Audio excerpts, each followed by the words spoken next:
Hi viewers, welcome back. In today's video, we are going to discuss about tonsillitis. Okay, so tonsillitis is the inflammation of the tonsils. Okay, so where are these tonsils located? They are located at the sides of your neck. Okay, so tonsils are nothing but they are protective organs of our body. Okay, so these tonsils are present in the respiratory tract. So what happens when you are breathing? When there is an entry of microorganism, they take up the microorganisms. They are protective organs, they filter and they provide immunity to your respiratory system. Okay, so they are your tonsillitis. So when there is an inflammation of these tonsils, we say it is tonsillitis. So itis is nothing but inflammation. So when there is an inflammation of tonsils, you term it as tonsillitis. Okay, so the definition we have seen. Now coming to the etiological factors or the causes of tonsillitis. So usually you have to remember two areas, that is your viral and your bacterial causes. Okay, so sometimes maybe it is a viral infection. So you know viral infections, they come like within 1 week or 10 days, it takes its own time and then recovers by itself. Only like you have to have adequate immunity, the organism goes by itself, your body treats. Okay, sometimes it is bacterial origin, so it is not sufficient your body, so you have to boost up your immunity. Sometimes there is a need for an antibiotic requirement. Okay, or sometimes there is a pharyngitis. Okay, so pharyngitis which is leading to tonsillitis. Okay, so anyway there is a causative organism. So you have to rule out whether it is a viral origin, bacterial origin, you have to find out. So in case if it is a viral, you need not take an antibiotic course and you need not spoil your immunity system. Okay,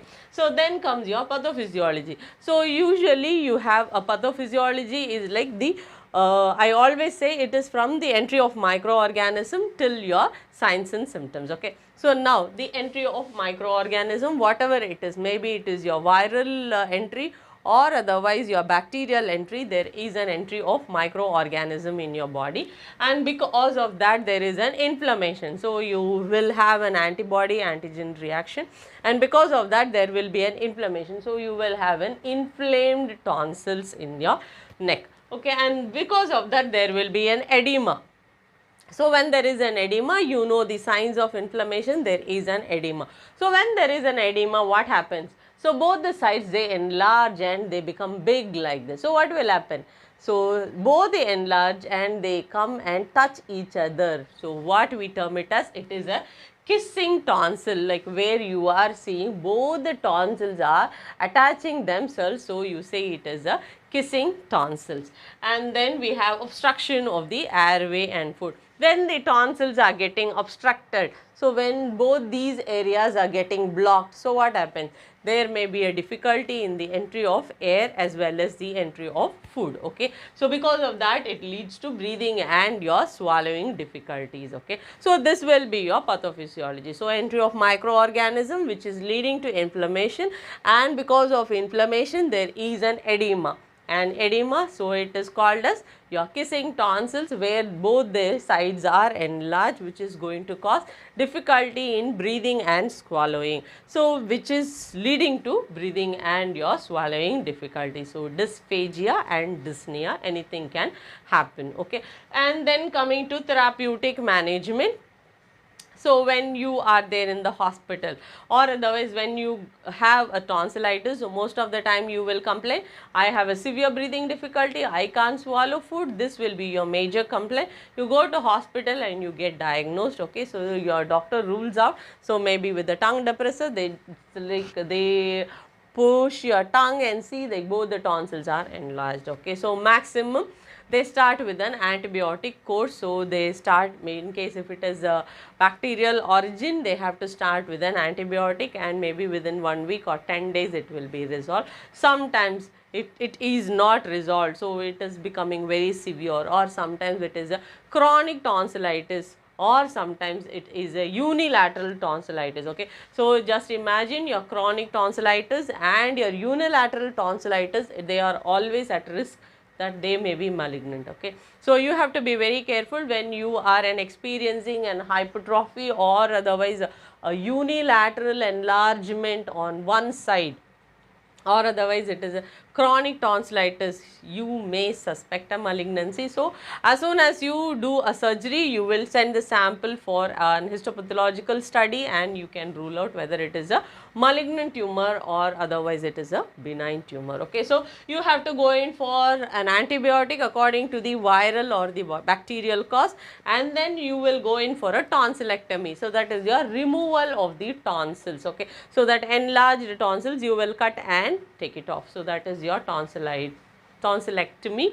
And then coming to adenectomy. Adenectomy is your adenoids. Where are these adenoids present? It is in the posterior part of the tonsils. Okay, so they are also, that is your part of the tonsil, that is your posterior part of the tonsils, you have this adenoid. So these organs, when these adenoids are also enlarged, at that time you will be doing an adenoidectomy. Okay, so you remove that adenoids also. Okay, so this will be your therapeutic management.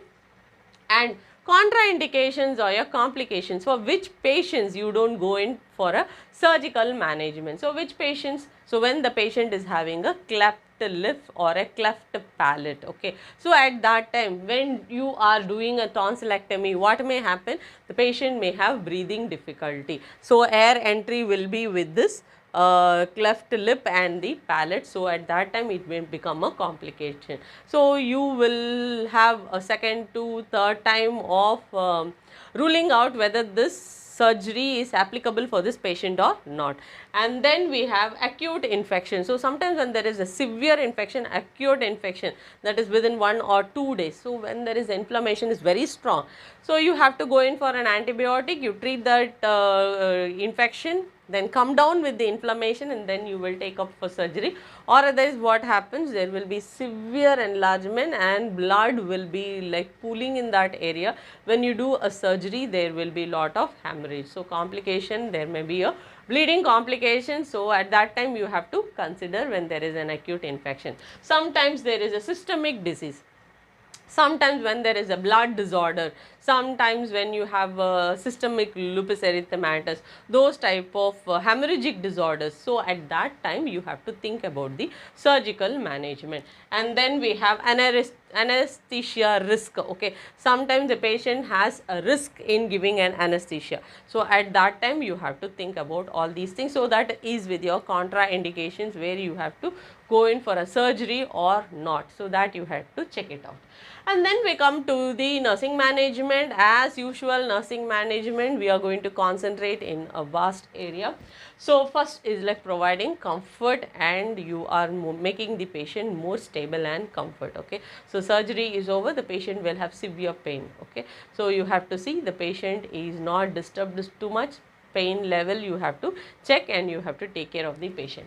And then sleep monitoring. So you have to assess the sleep of the patient, whether the patient is having severe pain, the patient is sleeping or not. Okay, and then when the patient is sleeping, you have to see whether the patient is having any drooling of secretions or blood at these sides. You have to be very careful. Okay, so that you have to provide a side lying position to the patient, so to prevent swallowing of the blood or the secretions. And then we have soft or liquid diet. So you know the wound is going to be very raw, so it is going to be just a fresh wound. So you see to that you are going to give a liquid diet or otherwise a very semi-solid diet which is going to help the patient swallow. Okay, so that much soft diet you have to provide the child or the adult. Okay, so then we have cold moist vaporizers. So when you are giving cold and moist vaporizers, they will soothe the area, they can prevent bleeding, and they can provide moisturizer to that particular throat area. Okay, so that it helps the patient. Okay, and then we have analgesics and antipyretics. So usually I don't encourage analgesics. So in case if the patient or the child is crying because of pain, they complain of pain, you can go in for an analgesics, or otherwise if there is an increase in body temperature, you can go in for antipyretics, or otherwise it is of no use, you can go in for all other nursing management. So unless nothing of the nursing management is working, you have to go in for medication, then please otherwise go in for nursing managements. You have lots and lots of managements to be done, so which can help the patient to recover very easily. Okay. Then we have warm water saline goggles. So tell the child or the adult to take warm saline goggles. So it can also promote the wound in healing, as well as it can give more soothing and it will give more comfort to the patient. Okay.